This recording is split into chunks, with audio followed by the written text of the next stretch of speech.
Hi traders, and welcome to the Technical Analysis Market Watch on Friday the 7th of March.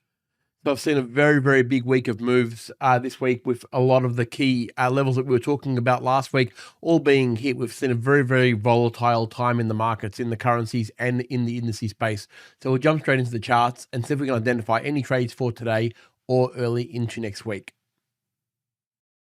So we'll start out here with the Aussie USD, and we can see we've seen a really good week of action once we actually saw the touch of that 62 level, which we've had marked up for quite some time. We know that we've already been here now, and really it's played out very well technically. It hit the highs at around that 64-cent mark, came all the way down, touched that 62 early in the week, and then it bounced and propelled off quite heavily, actually, helped by the dollar index weakening. But look, we can get to that a little bit later. We can see we've seen a really good bounce off this level, and basically once it broke through those 20 moving averages and 50 moving averages there, we're on target now for a 104, a retest of that previous high. Very good trading. You can see it's really respecting the boundaries. We know we've got very strong levels at around that 65 and 64, with roll reversal zones at all of them. So very good trading at this point here.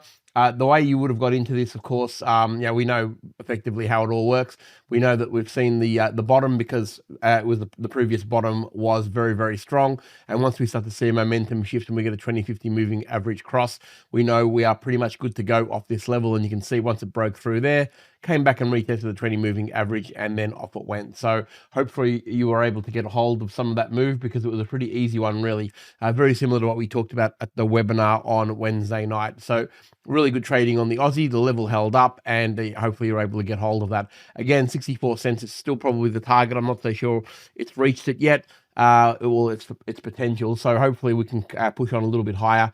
But you would have been forgiven for taking profit at the 20 and the 50 moving averages as well, because that was effectively probably about 70 pips from where you would have entered on that trade. All right, we'll move over to the US dollar CAD, and look, it's been a bit of a mixed week for it. Look, it couldn't push past the resistance that we saw here. We know we had very heavy resistance at 144.50, really. Both candles that went above there rejected pretty significantly, actually, and pushed all the way back down to that 143, which we know is also very strong support. So in reality, though, it has, in this session alone, it has tried to rebound from there. It's dropped another effectively 70 points from this level, actually. So pretty good trading from that standpoint. But we can see that we've got a lot of movement in front of us from 143 all the way down up to 144, and that's 70 points that it has pulled up. So it's been a very volatile day, and of course the day's not over yet. We've still got a few hours of trading yet, so it'll be interesting to see how it closes up. But it looks like it's trying to get within that range again, so I would probably be playing nice with this one. If we try to get a close, especially for the week, above 143, I think I'd be looking for long opportunities up to around that 144.50, that 150 points, staying inside this zone. So I'd be using these two boundaries until they're broken properly with a daily close. I wouldn't be looking outside these two boundaries, which has served us very well effectively for the best part of this year so far. So keep an eye on that. And realistically, we'll have a different conversation if we get a daily close above 144.50 and or a daily close below this. We want to probably be below now that 142.50, which is the previous touch of this today's candle. We want to be below that before we look at shorts on this one. I'd be very cautious about taking anything until we get daily closes below these two key levels, because they are very strong, as we can see right through here. All right, over to the US dollar yen, and this one's been perfect again. Look, it's been playing the technical game very well for a long time now, and hopefully you were able to take advantage of some of this, because really it's been a very easy trade. We know we've been obviously cycling down with lower highs and lower lows for quite some time now, and this week was no different. It bounced off the 148.90-ish area straight up to that 151, and the 20 moving average just as importantly. We know we've got a roll reversal zone there because of the key touches that we've had at this zone. So, as soon as it hit there, really, down it came again. So very technically perfect, really. 20 moving average also holding it up. And now that it's broken through this 149 barrier, really it sets itself up for a move down to around that 146, which is the next key level for it. So not quite there yet, and trying to rebound a little bit in today's trading. You can see that we're trying to pull up a little bit, but I think the rot has set it in on this one now. We've got, very, very heavy downtrend in play. And realistically, I'd be starting to target the 146. So looking at joining in on pullbacks on this one all the way to that 146 sort of 20-ish area. Any pullbacks to a smaller time frame, and I'd be jumping on this one to basically try and fulfill the next level. They've been very even levels, actually, around 100 pips each move, but you can see it's been technically perfect right through. So now that it's broken through, look for a move down to here. If we get a change of trend prior to that and we see a series of higher highs and higher lows on a smaller time frame, I would wait for it to break above 149 before I start trading it again long. And the 20 moving average and the 151 will be my targets again. So we're going to stick pretty clear and straightforward on the US yen on what we've been talking about for quite a bit of time now. All right, over to the dollar index. Now, this one has had a huge sell-off this week. You can see that effectively very similar from a technical standpoint, that is respecting all of the boundaries that have been in play, but it has been a very heavy week of selling. Obviously, we found support at around that 1.6, went up to the moving averages, turned around there, and has been selling very, very heavily ever since. Big drop, really. 104 to 104.20 is an extraordinarily important zone for this. The resistance and support that has been here for quite some time you can see right through here, all the way back over the last couple of years, actually. It's been an extraordinarily important zone for it. So it would be surprising if it went all the way through to 102.80 without, stopping here for a bit of a pause, like we said in the webinar. So realistically, it's pulling up a bit today. Obviously, it got down to that 103.80-ish area. No real surprises there. We know that's a strong zone. But again, it's pulled itself back above the 104.20, which is no real surprise. I think it would probably find a little bit of consolidation around this level and maybe even a bit of a pullback. And if it does pull back a bit higher, 105 is the level I'd be looking at.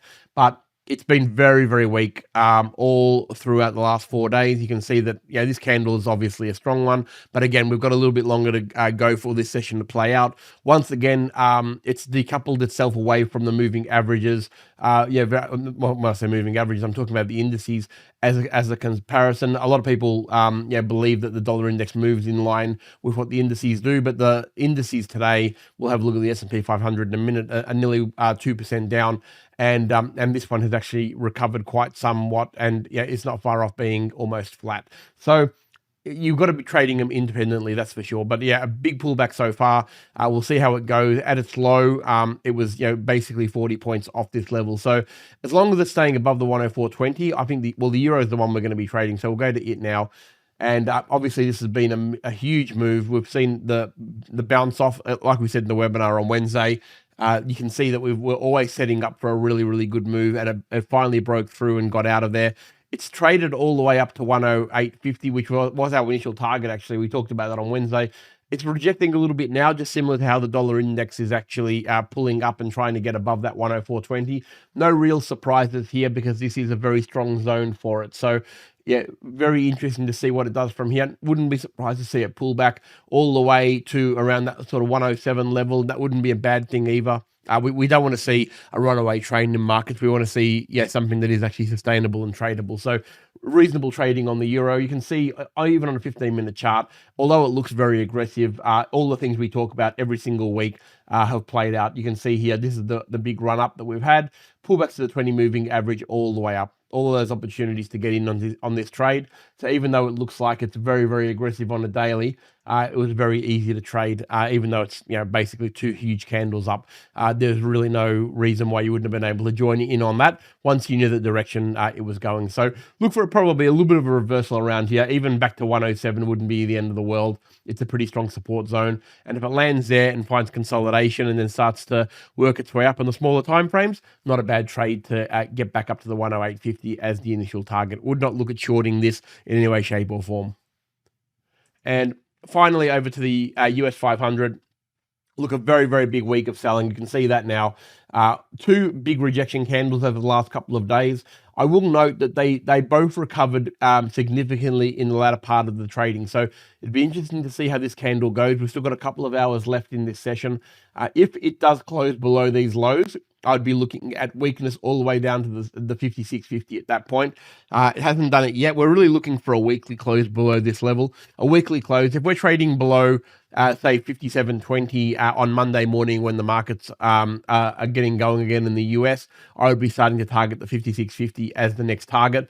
If it does pull back again and shows a big wick at the end of this day, I would start to look at opportunities back up to the 58.80-ish area, but I wouldn't be in a very big hurry to be longing this one unless it actually does that. And until it really gets above 58.80 again, I wouldn't be interested in taking longs because that would be an absolute guess on this one. Very, very heavy selling this week, but it has rejected twice. So if this is the candle that breaks it down, then we're looking pretty good for a 56.50 move early next week, especially.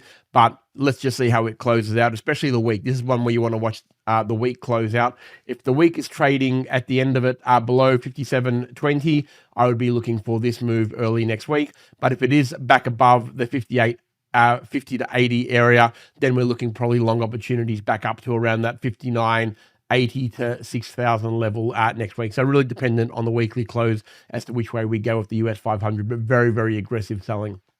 So I hope you had a great week's trading. We've seen some really, really good levels hit this week. All of the ones that we've been talking about have played out perfectly. So hopefully you're able to take advantage of some of those. Have a fantastic weekend. I look forward to seeing you all next week.